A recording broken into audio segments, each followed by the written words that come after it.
Hey folks, Pat here from DNS, and this Madison area fishing report is current as of Friday, August 8th. Well, happy Friday, everybody. We made it through yet another week. Of course, we always have a lot of stuff to talk about, so we'll just get right into it here. I made a post earlier this week congratulating Kalyn Hoggard, the Madison guy, fly casting instructor, fly fishing guide, was out in Long Beach, California, competing in the U.S. Open fly casting competition. He got third place out there, but what's really impressive is who he got third place underneath. So here on second place, we have Steve Rajeff, who's just a icon in the fly fishing industry. Rajeff Outdoors, you may have heard of it.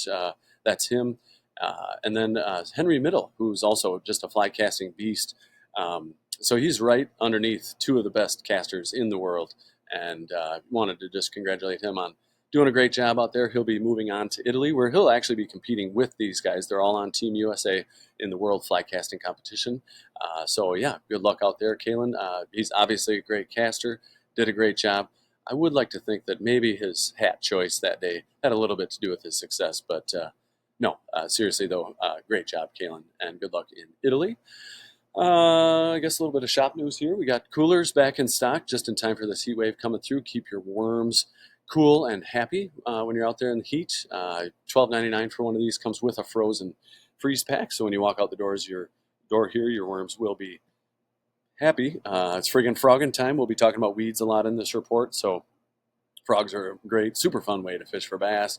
Also, weed lines we'll be talking about a lot, and fishing the Gene rig or the Manona rig are also great options for catching panfish. Don't have any posters on the door today, so if you have a poster for an event that you want to promote, if it's fishing related or something going on in the neighborhood here, feel free to swing by. We're happy to put stuff up and let people know what's going on out there. So I guess that pretty much does it for announcements. We can get into the report. Before we do, there are a few tournaments in town this weekend I wanted to mention. So Angler's Choice is they do tournaments all over the place, but they're back in the Madison chain. This weekend, they'll be on Lake Wabisa. They have 31 boats registered for their tournament on Saturday. They're going to be launching out of the Green Lantern on Wabisa. And then again on Sunday, the Wisconsin Bass Federation is hosting a tournament down. They're actually launching out of the same spot over here on Lake Wabisa, this corner at the Green Lantern. So at least they're not taking up a bunch of public launches, but you might notice more boats out there. I think they can fish the whole chain, but most anglers don't travel up the Yahar River into Lake Mendota. So you might see more boats on Manona, Wabisa, and maybe a little more on Kegonsa than you might normally. But good luck to everybody in those tournaments. Weather-wise, it was kind of warm this last week, but not too bad with highs in the low 80s and dry. It's going to be a hot one today with a chance of rain Saturday. It should cool things down a bit. And it looks like temps hovering in the mid to low 80s most of next week. The Mendota buoy, what's she at right now? 77.4 degrees, so it's still very, very warm water. It's up a degree and a half from where we were last week.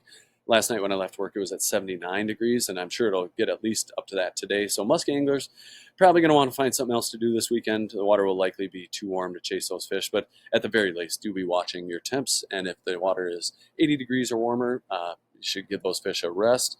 Same thing with trout. If the water's over 67 degrees, give those fish a rest and go find something else to do. I'll be talking about that later on in the report. What do we got? Water quality. Dane County Public Health website has green check marks by all the beaches, so that's a good sign that we got good water quality out there. And I mean, really, it has been a great year for water quality in Madison. I guess I should knock on wood here, but yeah, we haven't had much in the way of blue-green algae outbreaks and stinky water and all that. So yeah, fingers crossed it stays that way. I guess generally around the chain, though, we can talk fishing here. We kind of continue here on summer cruise control as far as the reports go. Not much is going to change until things start to cool down in the fall. But that being said, generally speaking, outside weed edges are probably your best bet for finding many species of fish this time of year, especially panfish, although gills are also being found suspended out over deep water on lakes like Manona and Kegonsa. Otherwise, with the weeds being pretty thick, many shallow areas around town got a lot of weeds in them. Shore fishing for panfish can be a challenge, but if you can find pockets in those weeds or places where the weed cutters have been through, you can still find fish. For gills, spikes and waxworms on an ice jig is a great idea. Redworms on a little bit bigger jig, 1/32 ounce jig or something, is great. option for crappies. Crappie minnows, of course, work well, or small minnow-shaped plastics on a jig under a bobber is a pretty safe bet. The perch front's still been pretty quiet out there, but I have been hearing about a few people getting a few more fish caught this last week, but nothing consistent, and weed lines are a good place to start for those fish. Largemouth bass anglers have been doing well up shallow with any number of presentations, but again, with the weeds being thick, weedless plastics, and of course, like I said, topwater frogs are a super fun way, and probably your best bet to find bass this time of year. Smallmouth bass are being found up shallow early in the mornings and later at night, but for the most part, they move off to cooler, deeper, rocky areas during the day. There again, any number of slower artificial presentations will work, but drop shotting, slip bobbering, or jigging a fathead minnow, blacktail chub, or crawler can be super effective for those fish. It's kind of the same thing with walleyes. The walleye bite around town's been good, especially on Mendota, but if you're fishing from shore, it can be tough. If you're in a boat, though, work the same weed lines near rocky shoreline breaks, near shallow flats during the day, and move up on those shallow flats during low light periods. Otherwise, working weed edges or right in the weeds on mid-lake humps is a pretty safe bet to find walleyes in the summer, no matter where you fish this time of year. Minnows will definitely catch walleye, but crawlers have been working very well lately, which is typical for a late summer pattern. I've also heard of some good reports of people pulling crawler harnesses and doing well on walleyes. If it's pike you're after, they'll grab just about any lure you throw at them, but pike are starting to hang out a little bit deeper with the warmer water temps we're experiencing, or you might find them suspended out over deep water as well. Muskie action's been very slow this year in general, but especially recently with the heat, as it's generally been too warm to safely fish for them. Pretty much the same thing with trout. We've had some, I guess this last week wasn't too bad, but make sure you're checking water temps, and if it's too warm, maybe go chase smallmouth. And like I said, I'll talk more about that at the end of the report when I cover trout fishing. So a little more detail here up on Cherokee. It's still a weedy mess up there, but if you topwater frog, you could probably pull some fish out or punch through with some heavier weedless plastics. Otherwise, if you got a small boat, you can launch here at the School Road Launch. Get out in the main channel out there and find some easier casting, bass, a lot of small pike, and panfish out there too, of course. 113 Bridge is just going to be a nice mixed bag of fish. The catfish have moved on, but I've been hearing about some walleye down there, some bass, a nice pike got caught down there the other day, and a couple catfish still here and there. But for the most part, the catfish have moved on out into Lake Mendota, and they're just kind of cruising around looking for stuff to eat. So folks get them on crawlers is probably your best bet if I had to pick one bait, but a lot of folks also using stink bait this time of year, which is typical for late summer catfish. And a few people use cut bait. Those fish are just kind of garbage disposals, just cruising around looking for whatever they can find to eat. Otherwise, on Mendota, anywhere you go, weed line is going to be your best bet to find a nice mixed bag of fish, especially bluegills. You might stumble upon some crappies out there too, but I don't hear about a ton of them. The perch bite's only gotten slightly better with folks running into a few fish here and there. I hear most of the success I hear about is down on like city shoreline weed lines down there, but again, it's very spotty. Largemouth bass are up shallow and active in the weeds. Smallmouth bass, like I said, rocky shoreline areas during low light periods, but mostly deeper during the day out on rocky shoreline breaks. For walleye, kind of the same thing. Look for shoreline breaks or weed lines near shoreline breaks. Move up on shallow flats during low light periods, but mid-lake humps is really all you need to know. So like on Mendota, Dunn's Bar, Brearley Bars, Second Point, Commodore Bar, but areas like Picnic Point too, or Maple Bluff, Governor's Island, Fox Bluff, anywhere where there's a nice steep break where some weeds come right out to close to that deeper water, is going to be a great spot to look for pike or walleyes. Pike are pretty much everywhere, but generally, like I said, hanging out a little bit deeper these days. Tenney Breakwall has been seeing some good action for a nice mixed bag of fish. Otherwise, the area below the Tenney Locks has also been had a nice mixed bag of fish. A lot of that action, again, happens during low light hours. And fish up and down the Yahara River, where it dumps in here too into Lake Manona is typically a good spot. The fish are attracted to that current. But generally speaking, same thing on Manona. For the most part, gills are hanging out on the weed lines, but also suspended over deep water. But it sounds like the weed line bite's been a little bit better recently. Like I mentioned in the intro, the Manona Gene rig is a great option to use on weed lines, but also drifting out in the over deep water. You can be over 30 feet of water, you can be over 70 feet of water. Those fish are going to be 10 to 15 feet down, and you can just hold your rod over the side of the boat and wait for a tug. It's really a relaxing way to fish and a lot of fun. I don't hear about many crappies other than over here at the Manona Terrace, where they like to hang out all summer. Crappie minnows working well. over there. The gills have also moved back in out there, and I do hear about some walleye being picked up after dark. I guess speaking of walleye on Manona, you can, like I said, mid-lake humps, rock pile over here, the what do they call that, mid-lake bar out here. Great options. Otherwise, panfish over here in Lake Manona, like I mentioned in the intro, the weed cutters. I think they basically have a weed cutter just parked in Lake Manona all summer long, and it's pretty much weed free and provides some easy casting. And there's definitely bluegills in there. Otherwise, bays like Cherokee Bay, Weechawak Bay also have good panfish action. Over on Lake Winger, a lot of tiny panfish in there, bluegills as usual. You might find a decent perch or two, but the largemouth bass population in there's great, and there's lots of muskies in there too. Problem with Wingera is there's a lot of weeds right now. It's pretty choky over there, so but usually the area along the zoo shoreline, you can get some keep a kid busy over there with some tiny bluegills. But yeah, back on Manona, as far as muskie go, I just haven't heard of anybody catching anything, mostly because of the heat, but it's just been a slow year all around. Moving down the chain, areas like Upper Mud at the dredge hole here are a pretty safe bet for panfish on weedlines or suspended out. That water gets pretty deep over there. You might find some fish suspended. Otherwise, good largemouth bass action in the shallow flats around the dredge hole, but it can be pretty weedy over there too.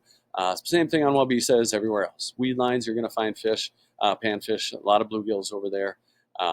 Heard about some walleye action off Hog Island and some near Babcock Bible Camp area as usual. But yeah, weedlines is going to probably be your best bet. Largemouth bass and stuff in the weeds. Same thing down on Kegonsa. Check weedlines, but I have been hearing about some fish suspended here as well. So out over the deep water, and there again, that Gene/Manona rig is a great option to just drift along and catch some bluegills. Otherwise, I've heard about a little bit of walleye action along the state park. Down on the Rock River, haven't heard a ton out of here, but I have been hearing about some catfish action at the Indian Ford and Jefferson dams. And at any dam on any river, you're just going to find a nice mixed bag of fish. Down on Lake Koshkonong, it sounds like they're getting walleyes and white bass in pretty decent numbers, but that's a trolling game. It's not much of a shore fishing lake, at least in my opinion. Beaver Dam's got a great catfish bite going on, as always. And I heard about some decent crappies up there, too.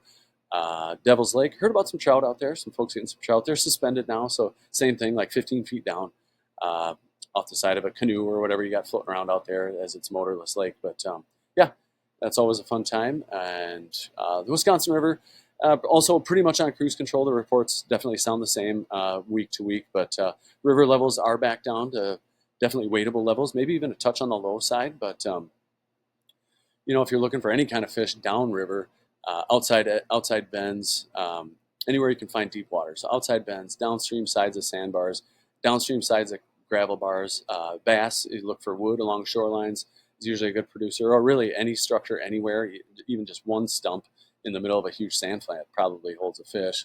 But yeah, if you can find even just a little bit deeper water below bridges, great spots, you'll likely find fish holding in those even slightly deeper holes as the water gets shallower and shallower as we get into late summer here. Otherwise, dams are where you want to be. So nice mixed bag of fish at Prairie du Sac. Wisconsin Dells, Petenwell, Castle Rock, all those dams have good fish on them. Lake Wisconsin here, I've been still hear about good panfish bite in all the shallow bays, Moon Valley, the grades, stuff like that, are all holding fish. Otherwise, it sounds like a good bass bite near shore and good walleye and sauger bite, although it sounds like size continues to be a bit of an issue over there. But like I said, any of your dams on the river are great spots to fish. Petenwell, Castle Rock. Been hearing about some flatheads below the Castle Rock Dam, and that's a good musky spot too if the water's not too warm. Haven't heard much off the Mississippi River. It looks like flows are fine. I just don't talk to a lot of people that fish it outside of the spring and fall over there. So, but the barge folks do go over there, and I guess the Clements barge out of Genoa is closed through August. But over to Milwaukee. Milwaukee River's got great smallmouth and pike action and is very wadeable right now.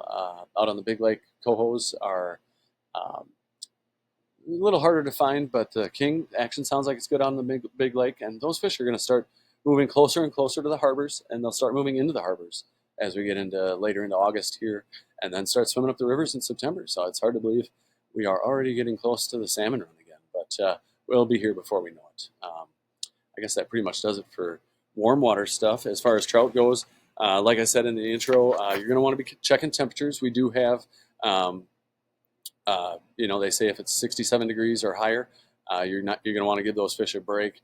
So do be watching temperatures, or just give them a break altogether. Go smallmouth fishing.